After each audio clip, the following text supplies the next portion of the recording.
Thank you. Thank you. Thank you. Good evening. I stand before you as the president of National Action Network. We do not endorse candidates, but we report where candidates stand on criminal justice, economic empowerment, health equity, and other issues.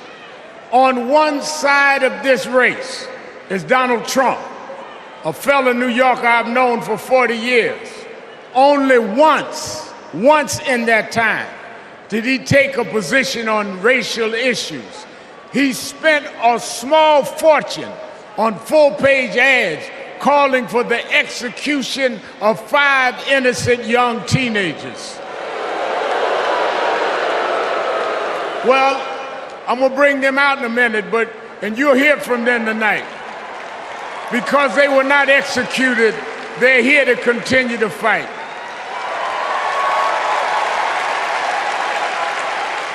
But it was there that I saw Trump love to fan racial flames. On the other side is a woman that I've walked with in Selma, Alabama to commemorate the 59th anniversary of Bloody Sunday. Kamala Harris spoke to me that day about unity and passing bills.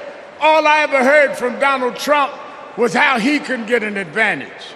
I see one candidate who wants to protect the right to vote, while the other has tried to cook up 11,000 votes in Georgia. I see a candidate who, with Joe Biden, brought leaders to the White House to confront violent hatred, running against a man who said neo-Nazis in Charlottesville were fine people. I see a candidate who has sought to reform and uphold the law, and a man who wrongly assumes his mugshot appeals to Black Americans. I've worked with Kamala Harris. In every job she's had, she has consistently committed to making government work for those of us who've been disadvantaged. All Donald Trump has been consistent about is making himself richer and sowing division to get that done. This man sat right here in Chicago a few weeks ago, refusing to apologize for claims that migrants were taking Black jobs. Well, in November, we're gonna show him when Blacks do their job.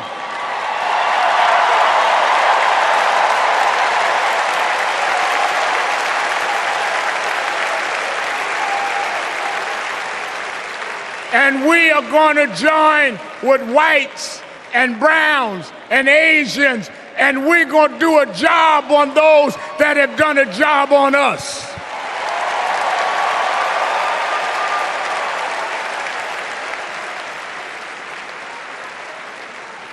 Tonight we are going to realize Shirley Chisholm's dream.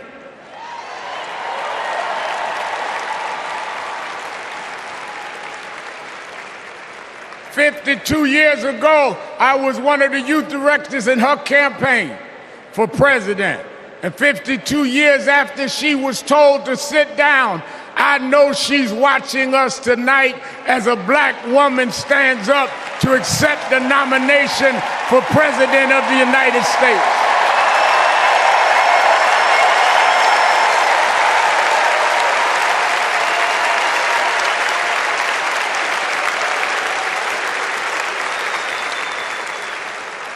We have fought too hard for women to be told to get out of the kitchen. We are now on our way to the Oval Office. We won't go back.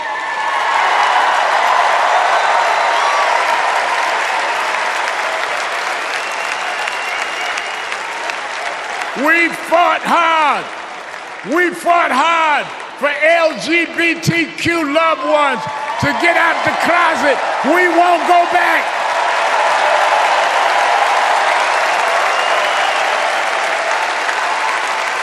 We fought hard for the right to choose, the right to education. We suffered and died and bled, went to jail to get the right to vote. We won't go back.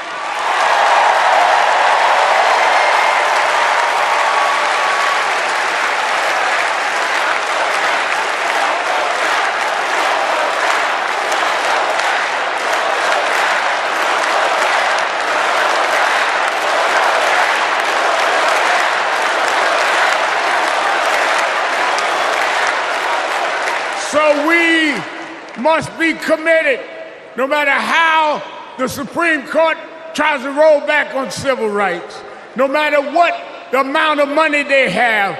We are here because others fought and suffered for us, and we vowed tonight we won't go back.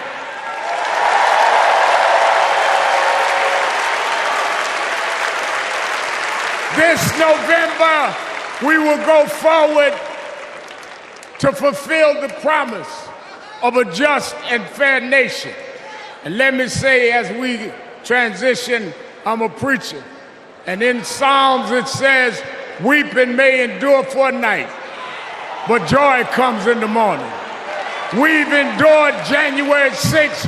We've endured conspiracy theories. We've endured lies and areas of darkness, but if we stay together, black, white, Latina, Asian, Indian American, if we stay together, joy, joy, joy, joy coming in the morning.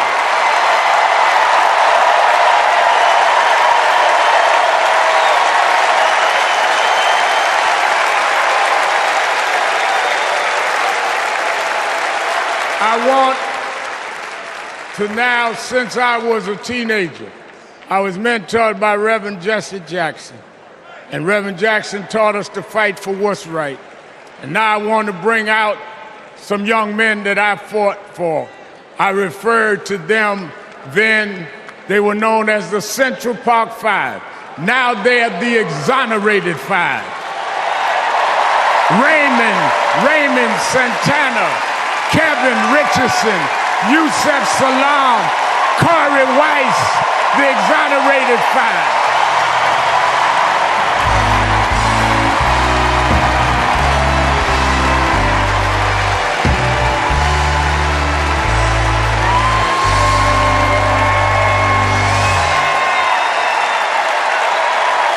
We won't go back.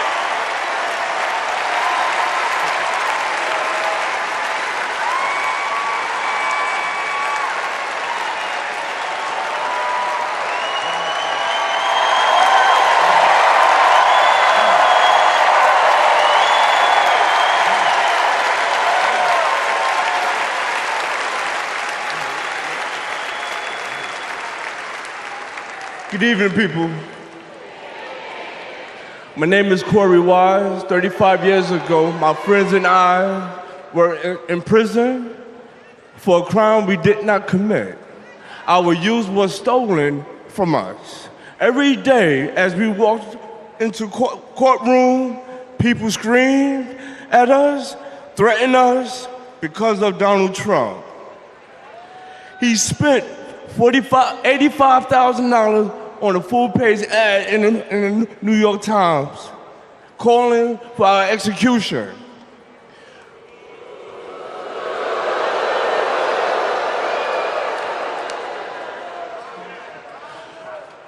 We were innocent kids, but we served a total of 41 years in prison. Reverend Al Sharpton stood with us. Now, I'm proud to stand with him today.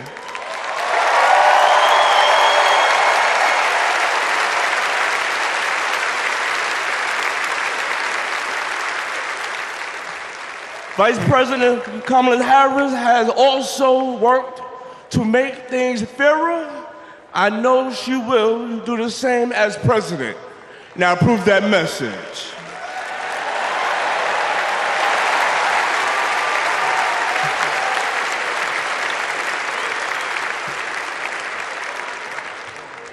I love these guys. These are my brothers. These are my brothers. Yes, indeed. America.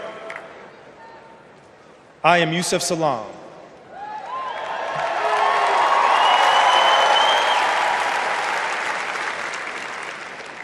A New York City councilman representing my hometown of Harlem.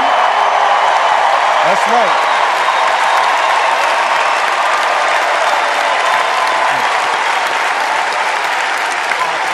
Man. Representing my hometown of Harlem, USA. And listen, as my friend Corey Wise just said, 45 wanted us unalive. He wanted us dead. Today, we are exonerated because the actual perpetrator confessed and DNA proved it. That guy says he still stands by the original guilty verdict. He dismisses the scientific evidence rather than admit he was wrong. He has never changed, and he never will.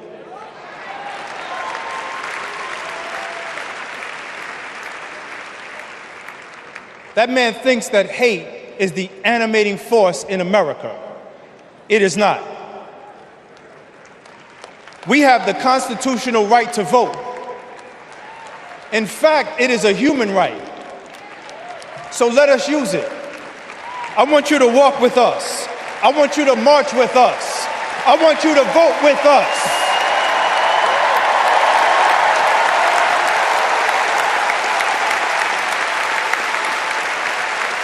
And together, and let me tell you, this is going to be so beautiful.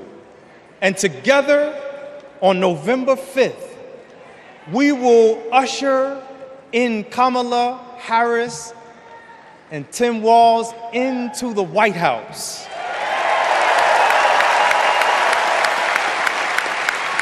So I want to do this. When I say when they, I want you to say see us. When they, see us. When they, see us. When they see us, America will finally say goodbye to that hateful man.